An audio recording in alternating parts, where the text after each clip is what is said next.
Olá, bem-vindo a mais uma aula de patologia. O tema de hoje é reparo tecidual. O reparo tecidual nada mais é do que uma tentativa de reorganização e reestruturação de um tecido danificado, onde a gente vai substituir aquele tecido necrosado, na maioria das vezes, por células novas na região. Essas células podem ser células com as mesmas características das células pré-existentes naquele tecido, chamamos de regeneração nesse caso, ou pode ser células com capacidade de produção de tecido colágeno, distinta daquelas células existentes previamente, chamamos nesse caso de cicatrização. Essa repovoação celular, ela está intimamente relacionada com a capacidade daquele tecido gerar novas células ou não. E isso está relacionado diretamente à capacidade dessas células entrarem ou não no que chamamos de ciclo celular. Um ciclo celular é nada mais do que uma organização esquemática de capacidade dessas células transcrever proteínas que estimulem a multiplicação do seu material genético. A gente pode observar aqui um esquema didático que demonstra os eventos do ciclo celular, onde a célula entra em estágios distintos de organização das suas organelas e produção de proteínas para a síntese de DNA. Consequentemente, vamos observar uma produção de uma nova fita de DNA e estimular a multiplicação ou a duplicação daquela célula, que é a fase que nós conhecemos como mitose. E assim podemos caracterizar três padrões celulares. Aquele padrão celular que entra constantemente em um ciclo de multiplicação ou entra constantemente nas fases do ciclo celular, conhecemos como células lábeis, e aquelas células que entram nesse estágio de multiplicação ou de duplicação do seu material genético, que conhecemos como células estáveis. A diferença entre as células estáveis e as lábeis é que as estáveis elas podem entrar em um estado quiescente, onde ela vai exercer uma determinada função e parar de se multiplicar.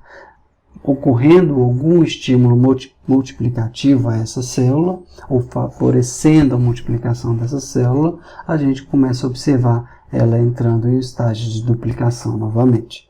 E existem um terceiro grupo de células que não consegue mais exercer esse tipo de atividade. Ele não consegue transcrever proteínas para a síntese de DNA e a duplicação celular. Essas células são conhecidas como células permanentes. Essas células exercem um metabolismo tão específico no nosso corpo que elas param de expressar proteínas para a multiplicação e começam a expressar proteínas somente voltadas ao seu metabolismo bem específico. Daí o nome de células bem diferenciadas nesses casos. São células com uma função muito específica no corpo. Os estímulos que podem gerar a multiplicação celular, eles são múltiplos e podemos observar esses estímulos sendo produzidos pelas próprias células que vão entrar em estado de multiplicação, é o que nós chamamos de sinalização autócrina, ou por células vizinhas que vão estimular aquela célula em entrar em estágio de multiplicação. Nós chamamos disso de sinalização parácrina.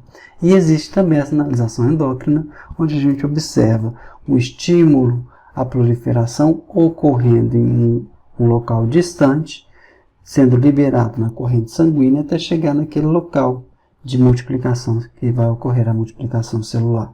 Normalmente, esses estímulos são estímulos proteicos e nós chamamos de fatores de crescimento. Esses fatores de crescimento têm uma capacidade principalmente de ligação a proteínas de membrana celular e estimular sinalizações intracelulares para transcrição e multiplicação do material genético. Existem várias vias distintas e elas podem estar interligadas ou não às sinalizações intracelulares para essa multiplicação. Além desse estímulo multiplicativo relacionado à produção de fatores de crescimento, nós também podemos observar que a constituição tecidual ela está intimamente relacionada ao favorecimento da multiplicação celular, visto que as proteínas extracelulares, elas têm uma capacidade de ligação e delimitação populacional, a partir do momento que elas se conectam à membrana das células e favorecem ou não a replicação celular. Existem inúmeras proteínas que estão diretamente relacionadas a inúmeros tipos celulares distintos nos tecidos.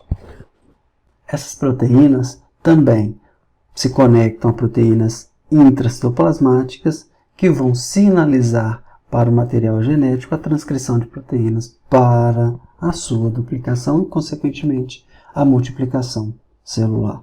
O processo de reparo está intimamente relacionado à inflamação, visto que as células inflamatórias possuem uma capacidade enorme de estimular a multiplicação celular, principalmente por produzir fatores de crescimento, mas também por desorganizar essas proteínas do citoesqueleto e favorecer a sinalização para a multiplicação das células. O processo inflamatório em si, ele é responsável, em seu estágio crônico, por um início de reparo tecidual. Esse início de reparo tecidual é comandado principalmente pelos mononucleares que migram para aquela região e estimulam a proliferação de fibroblastos e a formação de novos vasos sanguíneos. Essa proliferação de fibroblastos é que vai auxiliar no processo de deposição de fibras colágenas naquela região, favorecendo o processo de reparo tecidual.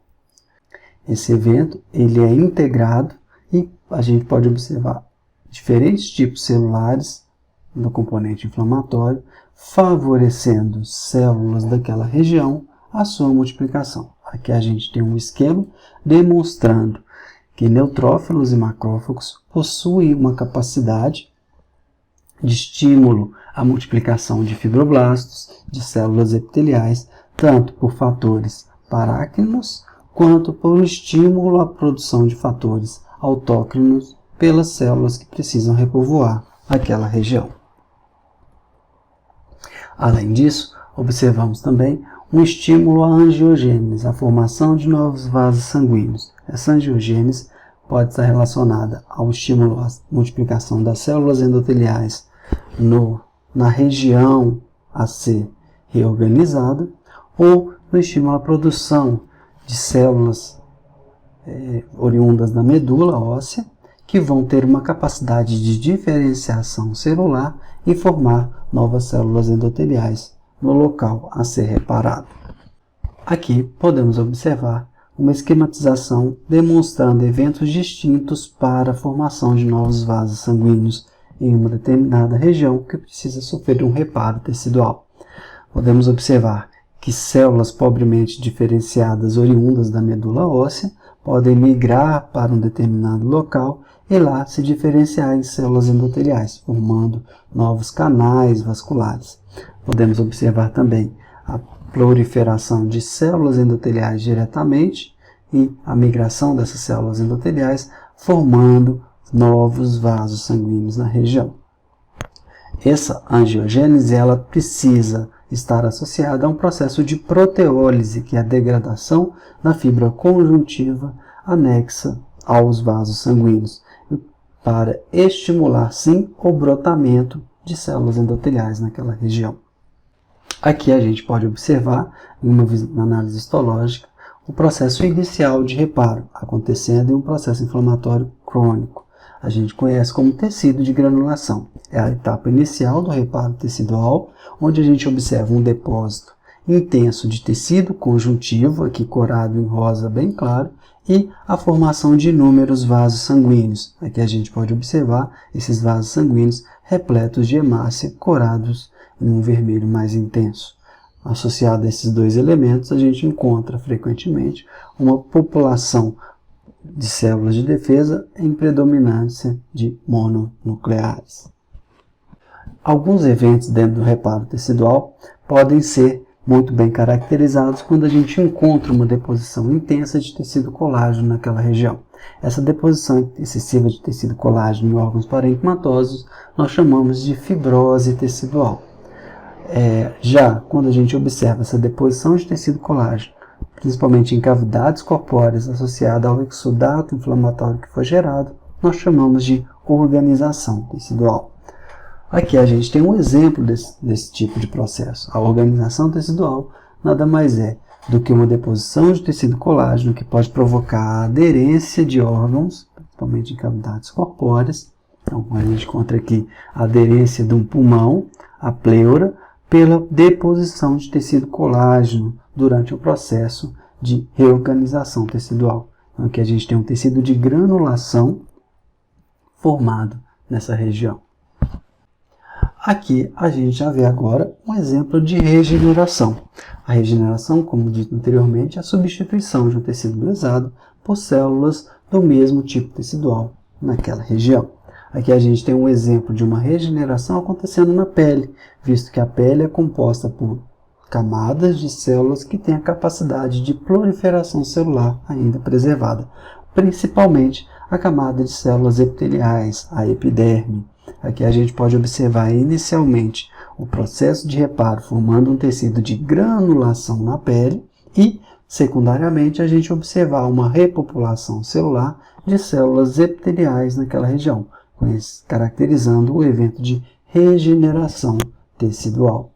Em outros locais, dependendo do tamanho da lesão ou da falta de capacidade de proliferação celular das células que ainda existem naquela região, nós podemos observar o evento de cicatrização e o potencial surgimento de uma fibrose naquela região, que nada mais é do que a substituição do tecido lesado por tecido conjuntivo colagenoso.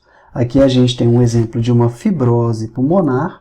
A gente pode falar que o pulmão ainda deveria ter capacidade de regeneração, porque essas células presentes na parede dos alvéolos têm uma capacidade replicativa, mas dependendo do tamanho da lesão gerada no pulmão, essa capacidade regenerativa ela não supre uma reorganização tecidual. E a gente começa a estimular uma fibrose naquela região. Essa fibrose é caracterizada somente pelo depósito de um tecido colágeno muito maduro e muito organizado naquela região. Aqui, um exemplo clássico da fibrose é o que a gente observa em um fígado. O fígado também é composto por células epiteliais e deveria ter capacidade de regeneração. Mas, dependendo do tamanho da agressão que ele sofra, ele começa a ter uma deposição excessiva de fibras colágenas, desconfigurando e desorganizando a função hepática. Aqui a gente pode observar uma análise macroscópica de um fígado com esse processo. Devido à grande lesão que ele sofreu, a gente pode observar essas áreas cicatriciais ou essas áreas mais profundas devido ao depósito de fibras colágenas nessa região. Essa caracterização nós chamamos de cirrose hepática. Ela é caracterizada macroscopicamente, principalmente pela redução do tamanho do fígado, com uma superfície irregular, com várias estriações e uma consistência mais firme que o normal, devido ao depósito de fibras colágenas naquela região. Histologicamente, a gente pode observar essa fibra colágena depositada principalmente em colorações especiais, como o tricrômico de Masson, que evidencia as fibras colágenas coradas em azul. Aqui a gente tem a população de hepatócitos tentando passar por um processo de regeneração hepática, mas ao mesmo tempo a gente observa uma repopulação tecidual com fibra colágena. Esses hepatócitos repopulando, infelizmente, não conseguem se organizar em lóbulos hepáticos, tornando o fígado afuncional ou com perda parcial da sua funcionalidade.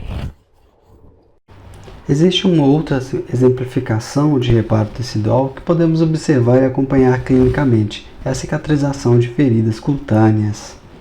Essas feridas cutâneas, elas demonstram os dois tipos de evento que podem ser gerados durante o reparo tecidual: a regeneração do tecido epitelial e a formação de um tecido conjuntivo cicatricial abaixo do tecido epitelial. Nessas situações, nós podemos caracterizar clinicamente o evento como cicatrização por primeira intenção ou cicatrização por segunda intenção. Os dois apresentam aspectos distintos dependendo do tamanho da lesão e da agressão gerada naquela região. A cicatrização por primeira intenção, ela ocorre quando a lesão é pequena e as bordas da lesão, a borda da ferida, normalmente ela é pequena, o que permite uma repopulação síncrona das células epiteliais à repopulação das células mesenquimais na derme. Aqui a gente pode observar que normalmente essa área de cicatriz é uma área pequena, sem grande deformidade ao tecido. Já na cicatrização por segunda intenção, nós temos uma ferida grande, normalmente, e essa ferida muito grande impede uma união coordenada das bordas daquela lesão, ao mesmo tempo que ocorre a organização cicatricial do tecido colágeno. Assim, essa população epitelial apresenta-se de aspecto disforme e, associado a ela, a gente observa uma fibrose ou uma deposição intensa de tecido colágeno na derme. Normalmente, essas lesões elas são acompanhadas de contaminações bacterianas primárias ou secundárias que impedem cada vez mais uma reorganização uniforme do tecido epitelial adjacente. Um evento que a gente precisa diferenciar e até mesmo exemplificar durante o reparo tecidual é a formação de queloide. O queloide nada mais é do que uma produção anormal de tecido colágeno numa área cicatricial. Essa formação de tecido colágeno ela é caracterizada principalmente por um tecido colágeno imaturo, frouxo e totalmente desorganizado em suas fibras, o que faz com que aquela área de repopulação com tecido colágeno fique disforme tanto na macroscopia quanto na microscopia. Essa lesão é observada principalmente em indivíduos de pele negra, mas em países com uma miscigenação tão grande, nós podemos observar isso também em indivíduos de pele clara. Aqui são exemplos do queloide. O queloide nada mais é do que uma produção excessiva de tecido colágeno imaturo, formando áreas de projeção cicatricial muito evidentes, principalmente no tecido cutâneo. Na histologia, o que a gente observa é essa deposição desorganizada das fibras colágenas naquele local. E assim finalizamos nossa aula de reparo tecidual. Obrigado pela atenção, bons estudos.